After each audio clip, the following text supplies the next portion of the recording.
Hello. Yeah, baby. Happy Wednesday, Tino Luna. How are you, sir? Hello? Yeah, hi. Can you hear me, Tino Luna? Okay. We have Tino Luna on the line today, and we have some signal difficulties this evening.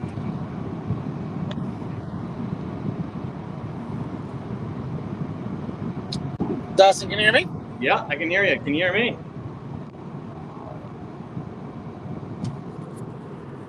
So I'm going to go with the answer is no.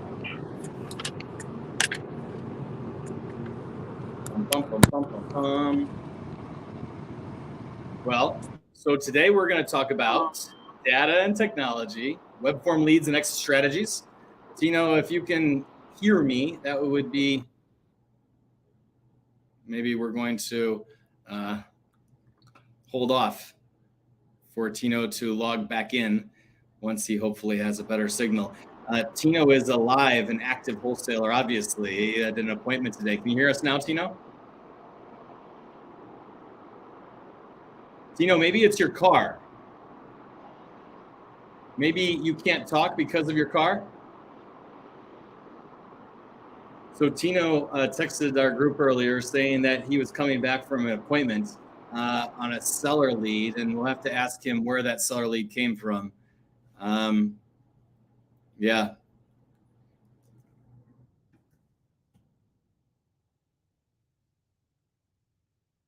So we will be back with you guys in a few minutes, but I know a little bit about Tino's infrastructure, and we're going to go into some of the details. But there we go.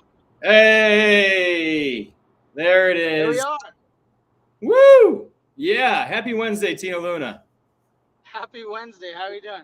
I was just processing how I was going to get through a half hour by myself talking about your business, you know? Yes. Well, I just got to a good spot, so I'm gonna pull over. Okay, that's super. Well, I was telling everybody that's listening, and I appreciate everybody being on.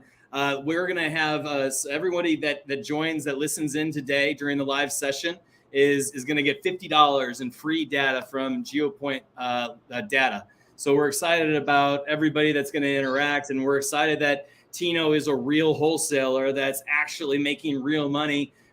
Tino, how much money have you guys put in gross? I mean, you guys break up money in your team members, etc. But do you have a guesstimate on how much gross you've done so far this month?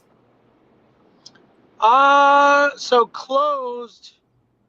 I want to say closed. We have an assignment for $95,000, which Dustin, you and I have done that deal together, and then yep. We did sell a sub 2, which was a different lead source. Actually, somebody called us to help them close it. So that one should close up this week. So we're looking at like $110,000 closed this month so far. So we are just barely over 2 weeks, and Tino has $110,000 on the books. Now, it takes a lot to get $110,000 on the books, right, Tino? Yes. A lot. A lot of effort. It's not a hard business. It's not a hard business to understand, but there is a lot of effort that is involved with these deals. So we're going to talk about 3 things today in order to help people understand how to get $110,000 on the books in 2 weeks in March. It's not a simple process. It started months ago. You know, there's all these, it all builds. It's a building. It's a foundation. You build a small foundation, you got a small house. You build a big foundation, you got a big house. Tino's been able to build a bigger foundation than a lot of the people that are probably listening right now, but $50 in free data. So I think that, Matt, Dom, will you tell us what the code is for the $50? Oh, there it is right there. So we have a code. TD. Go ahead. Sorry, TDT M50. I just saw that going across the ticker. M50. Cool. So Tino is a superstar wholesaler because he's kind enough to come on today. GeoPoint Data would like to contribute $50 to everybody listening, and so use that code, and we're excited to see what you guys think. So then, Tino, we're going to talk about data and technology. We're going to talk about WEBFORM leads, and we're going to talk about exit strategies. Now, I have a couple things that I would like to understand about you guys' infrastructure, but I think that we're going to try to focus on the things that are kind of, you're doing one thing and all things work, guys. Like we'll talk about Podio and we'll talk about Go High Level and we'll talk about technology, but all technology works in the end. Technology is about what you use and what works, right? So we'll talk about data and technology. We'll talk about WEBFORM leads and we'll talk about exit strategies and just kind of get going. So Tino, what was the appointment you just went to that you're driving the car from right now? So that one was a door knocking lead. And so we do have different forms of marketing. We do some door knocking, which is essentially pre-foreclosure, high distress type situations. And then we do WEBFORM leads, which we get through GeoPoint data, which are amazing. And then we do some cold calling. So it's a little bit of a mix of everything. And so I go out on appointments that are set either by myself or someone on the team, and we try and close them down. This one was, we're still working it. It's still a little bit of a nurture. They tried to shop me, which I've seen many times, so I was able to combat it and get out of there. It took me a little longer than I wanted to, but yeah, so that's we'll dive into the shopping. So I want to dive into that story, but let's go a little bit deeper into data and how it relates to door knocking, because we both know driving for dollars, right? So I have a dear friend that does only driving for dollars, and I'm going to make an assumption that he has $100,000 on the books by this time of this month already too, And so driving for dollars is one way to go about it. You might have a target of where you're going, or you might drive up and down the street. So when we talk about data and technology and what's really like the title of today is what's working in wholesale. And I'd like to expand that into what's working in seller lead generation and wholesale closing, right? So in regards to when driving for dollars, let's talk about what you're using to get to the place. How are you deciding how to drive across the valley? Yeah, so we're doing a little bit more research on the back end. I know, so when you hear driving for dollars, which I personally like, that term irks me a little bit, because I think that blindly driving for dollars is a waste of time. We use a very snipered approach. So, you can go to auction.com and you can look up those situations. And if you have access to the MLS and stuff like that, you can kind of do a little bit of research and digging on, okay, which situation looks like there's enough pain for me to go out there. So we go and we hit those. And, while we're out, if we do see another property that looks damaged, or it looks like there's some distress or there's no maintenance, of course we're going to hit that, and we're going to, save the address and go skip trace it and look at it and see what's going on. We'll even knock on the door. But for us, and I'm not knocking people that do this, but like we don't just go knock on every door in the neighborhood. We go to the targeted door. We talk to the neighbors if we can't get a hold of the target, and then we, if we see something on the way out, then of course we're going to stop.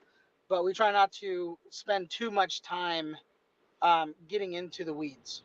Yeah.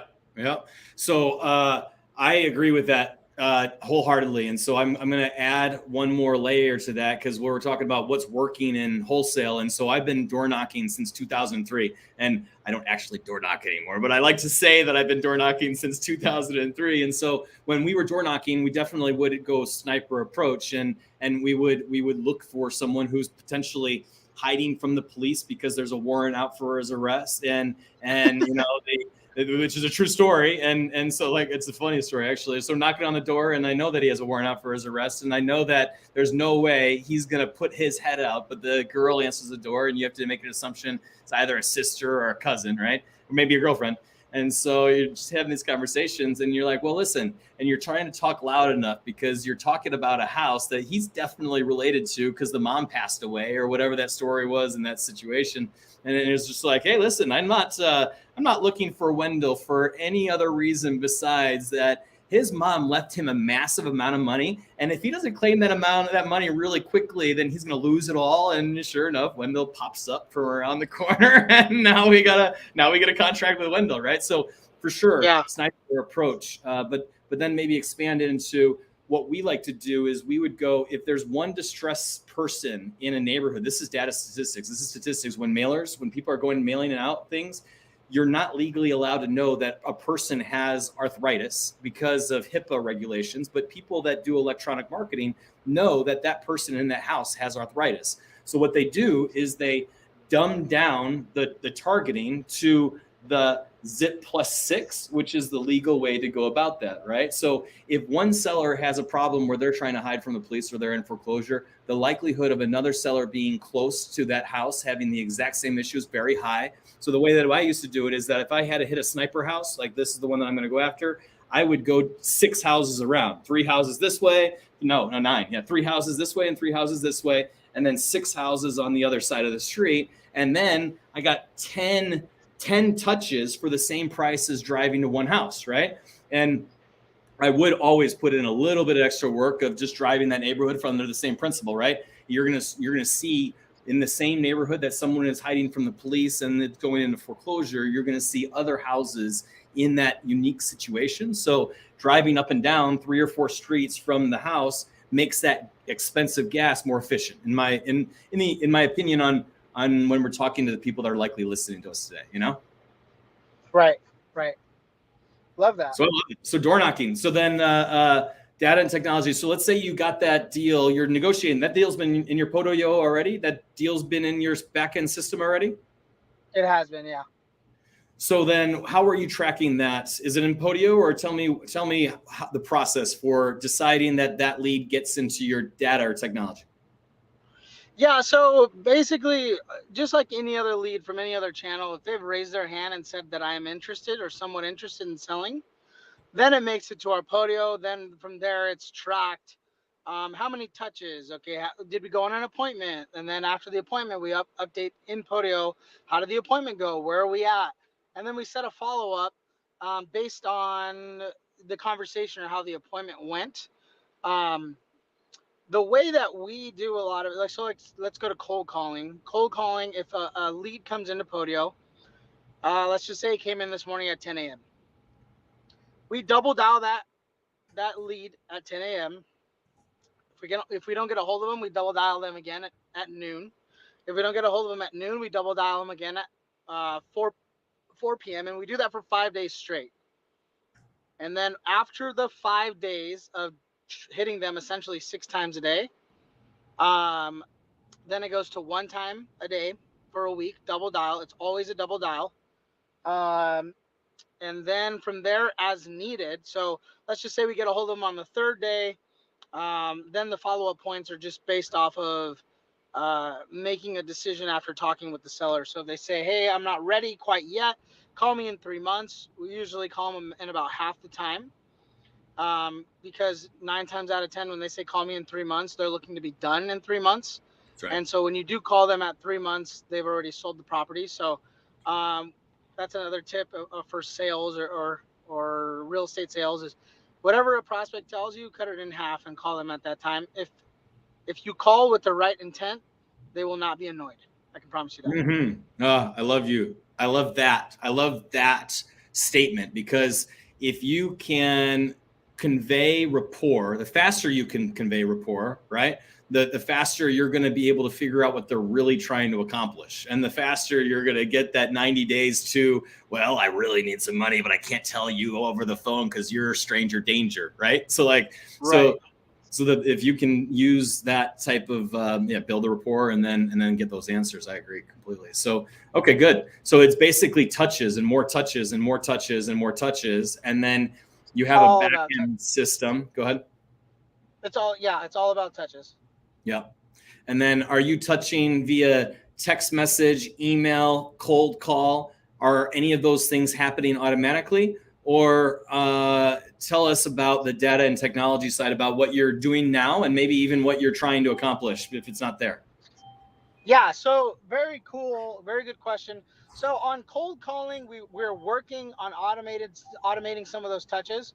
But for our web form leads that are like high intent, they've gone to Google, they have filled out a form that says, hey, I have the intention of selling. Not all of them are going to be perfect. You know, some of them are going to be, hey, I was just curious on what I could get or whatever it is. But for the most part, those people are ready to sell at some point. It may not be today, it may not be, next month, but they're going to sell at some point. So we've automated once it hits Podio from our GeoPoint lead stat, or like the delivery to Podio, an email is sent out letting them know, hey, thank you for submitting your information. When's a good time to chat? As well as a text message from our Podio is sent out. So automatically they're getting two touches before anyone even calls them. And then our goal is to call them within 20 minutes of that lead being submitted. Typically, the faster the better, obviously, like as fast as we possibly can. But then there's an automation. Yeah, that's one part of the automation. Then from there, we can set up drip campaigns. And if it goes into a long-term follow-up bucket, then we can set Podio to send out automatic text messages and stuff like that. Okay, super good. So then you have some automations built in, especially on the speed to lead side, it sounds like, right? So guys, I think everyone that's listening, like I said in the comments, if you guys have any questions or comments or advice or things that you want to know how Tino is approaching these problems, even if it's not specifically related to the topic, go ahead and post your questions in the comments here, and I'll just announce it again. If you want $50 in free data, TDTM50 is the coupon code, and you can go to geopointdata.com and get $50 in free data. So sounds like from an automation perspective, speed to lead is happening to allow you to buy yourself some time in between whatever you're working on at that very second to wherever you're going to go. And then a lot of the stuff, because you're working higher intent leads or people that are likely to sell quickly, you have that as a very manual, which book of business you're working with right that very moment. Is that fair? Yes, 100%. And then there's another process that happens when maybe you've lost touch or they went dark, and it sounds like you have some automation built in, but you're trying to drip in maybe text, email, and mail, I would assume. Yeah, so we're working towards mail. That's one thing that we would love to implement. We haven't looked into that completely. Yeah. But when it is somebody that is going to take a little bit more time, we have implemented the text part of it. We would like to text, email, and even mail. And then on top of that, it would be awesome to, which I've talked to you about a little bit, is get almost omnipresent, right? So if we can track them as a person, you've done this before, and I don't know how accurate this is, but let's just say you're looking for new luggage and you hit one ad, all of a sudden you see it on Instagram, Facebook, LinkedIn. Well, I don't know about LinkedIn, but every social platform you're hitting, some kind of ad pops up for luggage, right? So we'd love to work on doing that. Like, hey, once we know you want to sell your house, once we know you have interest, it may not be today, but we'd love to be in your face on every social platform that you visit somehow. Yeah, that would be I agree. That's the game, and the game really is. There's sellers that prefer to communicate in various channels, and they might be offended if you send them a text message. They might even be offended if you call them, right? So in that scenario, mail and electronic media are really the only ways that you're gonna ever be able to build a relationship, because they're gonna put their walls up if you don't do it in the channel that they believe you should have, And so, right. So then once you have them in the preferred channel as the top of funnel acquisition, right? Then you drip through and say, all right, well, in the high intent world, we just got to get a hold of them and talk to them as many times until you build the 4 pillars. What are the 4 pillars, Tino? So your 4 pillars are time, so timeline, motivation or why, condition of the property, and price. So those 4 things you're trying to get on pretty much every phone call you can.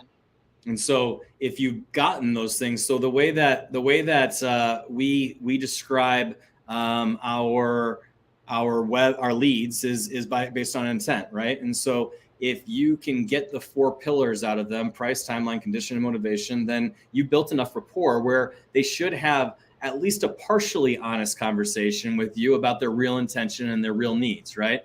So that's how we like to frame it, is to say, all right, go for the 4 pillars. If you get the 4 pillars and then they go dark, make sure that you have a drip process for knowing that you already have the 4 pillars, right? And if you don't get the 4 pillars and they go dark, make sure you have more of a cold top of funnel approach to recapture that data is probably how we describe it from a lead generation perspective. Alina asked a question. What's the difference between GeoPoint data and leads I get from PropStream, et cetera? Well, Alina, there's a couple things that we're talking about. Tino's using GeoPoint data for outbound calls, and Tino's also using GeoPoint leads for WEBFORM leads. And so we have 2 different business models and 2 different financial structures for those 2 different products. But if we were talking about just the GeoPoint data, which is data lists, very similar to what you would find in PropStream, we warehouse all the buy-sell transactions across the United States of America. We have all the cell phones, landlines, and email addresses for all of those homeowners. So as opposed to PropStream, where you might need a skip trace, you press a button and you get the data with the phone numbers. And then we have a whole bunch of flags. We could do, we have one of the best consumer dictionaries. We warehouse the best consumer data in the US. And so we can do things like empty nesters and age better than PropStream, certainly. But in the end, we're pulling lists and we're helping people create their own data stacks at GeoPoint Data. And GeoPoint Leads, we're helping people create verified high intent WebForm leads. So thank you for that question, Alina. Okay, so then on the channel, once you get them top of funnel, once you get them hooked, you want to try to stay with them for a period of time. And I think that kind of bridges us into WebForm leads, Tino. So Yeah. In WebForm leads, tell us the difference between the door knocking leads from an approach and a strategy perspective and WebForm leads. Yeah, so the sales process is completely different. Like door knocking leads, I don't care where you get your info from, your data, they're going to be a very defensive seller. Okay, so you have to learn how to navigate that from a psychological standpoint of like, you're going to go talk to a potential seller that is either in denial, they're in one of the stages of grief, right? So they're either in denial, they're angry, they're bargaining, they're depressed, or they're, maybe if you're lucky, ready to move forward in acceptance. Does that happen, Tino? Are the people ever just like, all right, I'm ready, I give up, I've only come across it once so far. And the lady was so far into acceptance that she was ready to just let the property go to the bank. And then I was like, well, I mean, you could do that or you could make some money on it. She's like, okay. So every once in a while, sometimes it's a layup. That's the universe giving you a gift. What I like to say is, like, if you're doing the right work, if you're knocking the doors, if you're calling the leads, if you are doing all the right things, every once in a while, the universe is going to throw one at you and say, here's a bone for all your hard work. So if you're getting those, you should be getting those about once a month if you're doing all the right things. Personally, that's what I believe. It doesn't mean if you're not getting those once a month, you're not doing all the right work. But for me personally, like, I've seen that be true in the past. But on a WebForm lead, it's a totally different ballgame. These people are ready to sell. Like I said, not everyone's going to be perfect. Some people are just curious on what the market's going to give them.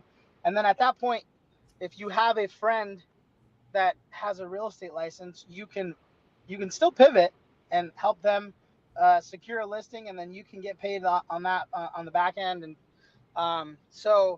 but the approach is completely different. They're ready to sell. They have some type of distress, or they wouldn't have went to Google and looked on, hey, how can I sell my house quickly? So at that point, you're just extracting information as quickly as possible. And the biggest pillar in that is going to be the 2 biggest, as always, is going to be your motivation, but your price. Yep. You can quickly get price from those people, and you can figure out, okay, is this a listing lead? Is this something that I can refer to one of my realtor partners? or is this something that is truly a wholesale? That's right. That's right. Super. So lead source is critical in understanding let's say the emotionally intelligent approach, right? And then B, the process for matriculating the leads or following up with the leads, right? Right. 100%. Super. Yeah. And so I think it's easy for everyone listening to say that the more channels you have, the more risk you have of things going a little haywire. But the more channels you have, the more likelihood you have to bring home a deal, right? So I think that if we had to summarize the topic of web forms as opposed to where Tino is right now, knocking on doors of high distress leads. So if we had to summarize that, it really depends on what your current capabilities are, right? So Tino's been doing this for a little while and he's got some money. So he's going to be able to afford to do web form leads more so than people that are just getting started out. So you got to figure out where you're going to be in your business cycle. And then you have to understand your offer, right? Are you able to compete with an online company where people are also, if they Google you, they are going to Google everybody else, right? So if you can't compete with everybody else, then don't work web form leads, right? And so I think that does a really good job of transitioning us into exit strategies, right? Because you got to work the leads, you got to follow up with the leads, you have different lead sources. Sometimes they work, sometimes they don't work, but then you have to have the highest offer in order to compete with anybody, be it door knocking, which are hyper competitive, and web form leads, which are hyper competitive, right? You got to have the highest offer no matter what. And so exit strategies. Before we get in, Tino, I'm going to let you think about that for a second. But then for Lonnie's question, Lonnie asked, how often is the data updated? So in regards to the verified seller leads, I mean, they're instant leads and they're delivered via API to Tino's Podio CRM, as a for instance, or to realtors across the US in their CRM. But for the data that is making up GeoPoint data's lists, it depends on the data source. And so if we have a fire scraper out there where we're collecting on a daily basis all of the fires that are happening in 60% of the markets across the United States of America. So that is a daily collection. The phone files are updated when the cell phone companies update their phone files, right? So some cell phone companies will put out a monthly file. Some cell phone companies put out a quarterly file. And so we subscribe to 4 different telco files from different providers and aggregators. And so they all have different cadences based upon cell phone, landline, and providers' release of the update. So I can assure you that our data is updated as often as available for each one of the data sources. And then I guess I could give another example, like the consumer databases, for instance, is updated on a quarterly basis. So if we're talking about ages of homeowners and the matriculation of different consumer demographics, we are focusing our efforts on a quarterly update for 3 or more mortgages, 2 or more mortgages, empty nesters, elderly with 2 stories. Those are all updated on the demographic filters are updated on a quarterly basis. And then the distress triggers are updated on a monthly basis, but that's not on the website except for a couple other tricks that we could talk about at a different time. Lonnie, great question. I appreciate it. Lonnie made $15,000 off a list from GeoPoint. So I appreciate all of those success stories. Wow. It's huge. Yeah. So awesome. Lonnie, I'd love for you to reach out. My email is dustin@geopointdata.com. We'd love to hear those success stories. And Lonnie, I'd like to reach out to you later. Cool. So the next question is, my architect is calling. Exit strategies. So once you have a lead, a web form or foreclosure, you got to be able to give a strong offer or else you're going to get beat by the next competitor. So Tino, help me understand exit strategies and how to make sure that you're competitive in light of everyone else making their cash offers. Guys, yeah, I think what separates a really good wholesaler from a general wholesaler is, like, I came in the business learning sales. So like I became really good at buying deep deals. But what separates you from an amazing wholesaler is your ability to find buyers, your ability to find end buyers and or keep up with the trends. Right now, everybody and their mom is selling to hedge funds, right? So we have really good hedge fund connections, whether that's everybody knows all the hedge funds out there, but um, exit strategy right now to maximize should be your end buyer or your hedge fund. Personally, my opinion.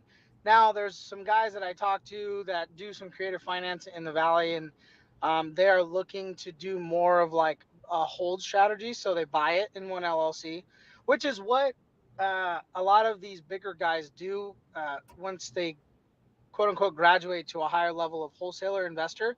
You buy it in your wholesale LLC, then you sell it to your flipping LLC, and then if you have money behind you, then you sell it from your flipping LLC to your holding LLC while keeping all the money within that same umbrella. And so that's really where you want to graduate to if you can figure out how to put a fund behind you or raise enough capital to keep the properties. But if you're not doing that, if you haven't figured out how to do that yet, you want to maximize your return. So whether that's listing it, um, you know, doing an auction platform, or you have really good connections to a hedge fund and you can sell pretty much any deal you want to at ARV, that's really where you should be focused and will set you apart from most of these other wholesalers. I completely agree. No, that's great insight. And so the funds and the alternative offers, and so maybe if I could add a little bit of, I'm the guy that hides behind a computer and tries to come up with cool shit. So if I had to add some technological strategy to that or workflow strategy, I would probably try to help people understand that there's likely 3 types of seller leads. One would be let's call them the leads that probably are never going to sell to a wholesaler, right? Those are pretty easy. They don't need money. They don't have any motivation. They want to sell, but only because Billy just graduated from high school and they don't need Billy's room anymore. And they'd like to put that money into a boat, right? So, Right.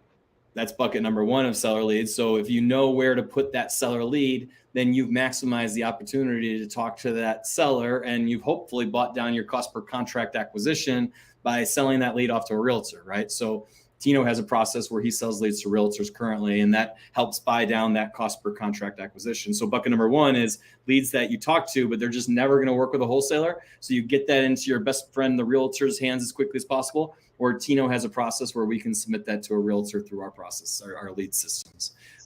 So then bucket number 1 is realtor leads. Bucket number 2 is the fund leads, right? And Tino, you went heavily into the fund, and we'll talk about that in a second. But before we talk about the fund leads, there's the hairy deals, right? So like there's a lot of, Tino, describe the deal that the fund didn't buy from us.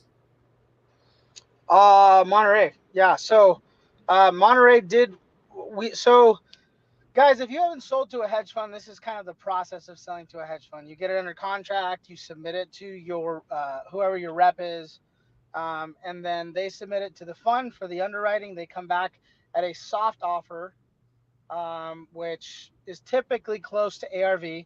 Then they set up an inspection. They go in, they check out the property, they do a full inspection. We're talking like a full 4-hour inspection. And then they come back and they say it's about a 50-50 chance on one of 3 things happening. Hey, our soft offer was great. Nothing's wrong with the property that we can see. It's mostly cosmetic. We're going to paint it. We're going to put a renter in there. We're good. We're good to close out what our initial offer was. 2, which happens more often than not. Hey, there's a little bit more cosmetic damage than we thought.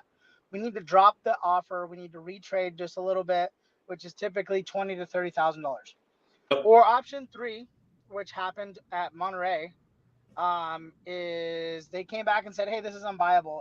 The house is in too much distress.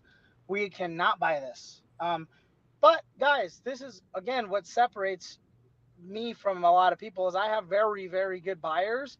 So went from the hedge fund, pivoted to one of my great friends, Jeff over at TLP.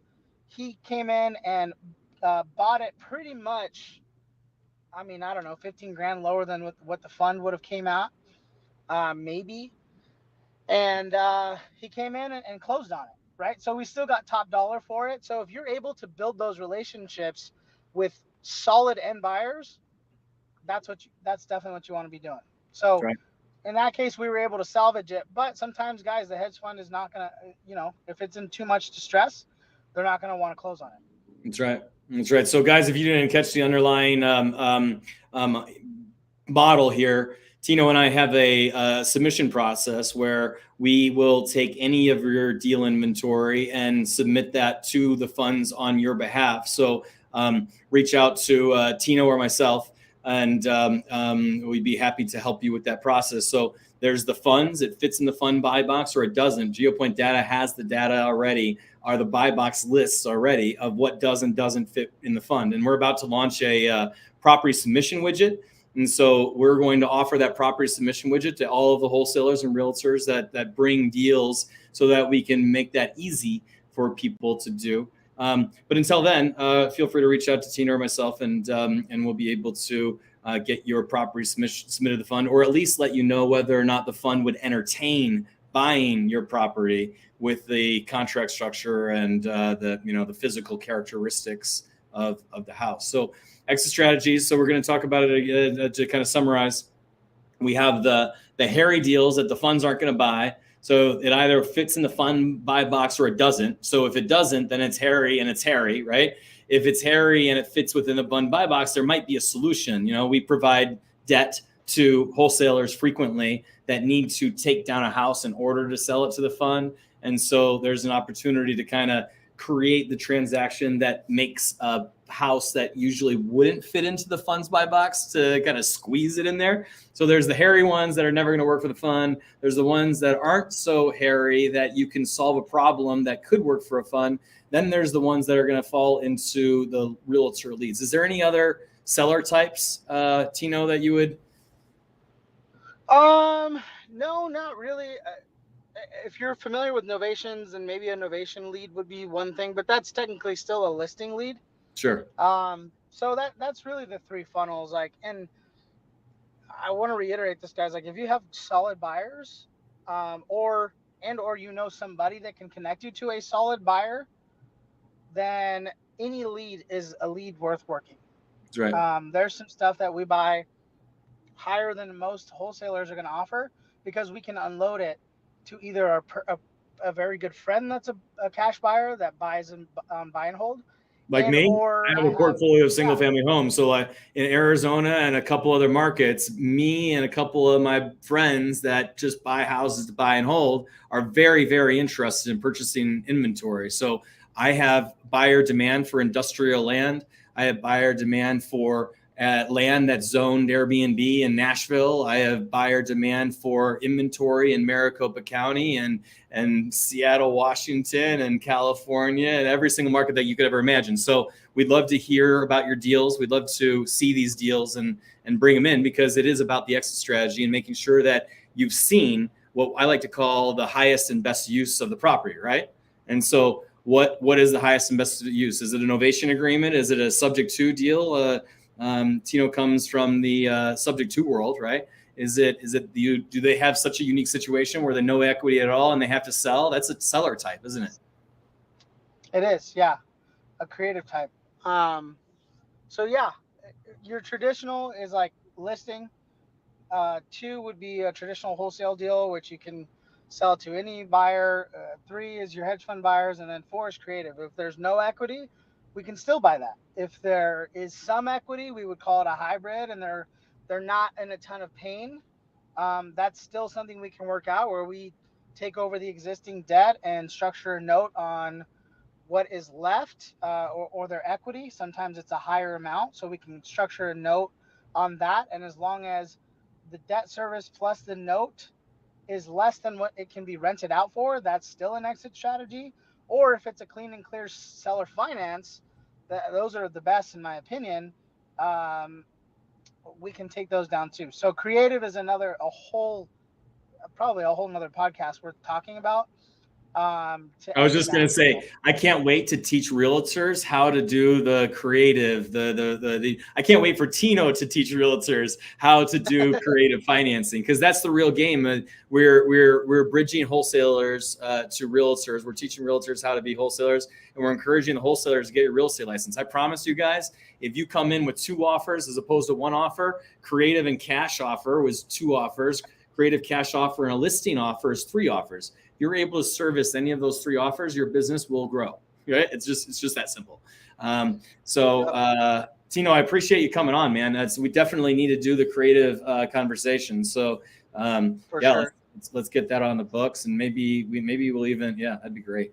So anything else that, we have a lot of people that are just budding, trying to figure out how to get into this business, a lot of people watching. So any other, send off thoughts that you would give someone to make them feel morally strong to go out to the next day? I think the biggest thing, guys, is like there's 2 types of people that get into this business, in my opinion. 1 is your overthinker, and 2 is somebody like me who fumbled through probably his first 2 years of wholesaling and just failed and then finally figured out a winning formula. So if you're one of those 2 people, either way, the solution is go take action. Go take a bunch of massive, imperfect action and figure out how to create problems. And if you can create a problem, reach out to me or Dustin or whoever you're close to that is doing deals and say, hey, I have a problem. I don't know how to solve it, but I think there's money involved. That's right. And we will help you solve it. So go take a bunch of imperfect action, fail forward, create problems, and then call somebody to go help you solve your problems. And then you guys will all make money. I love that so much. Great send off line, Tino. I appreciate that. So if you guys want to try out the GeoPoint data lists, use coupon code TDTM50. That's Talk Data to Me, the abbreviation of TDTM50, for $50 of free data. And we're really excited that you came on, Tino. And me and Tino are looking to do this once every couple weeks as we continue to grow together. And so I'm excited to talk about creative financing if that's the next one, or maybe we'll come up with someone else brilliant to talk to in between. For sure. I appreciate you having me on. Absolutely. Thanks again, guys. Thanks everybody for listening, and reach out to us with any of your data needs. Till then, bye. Bye, guys.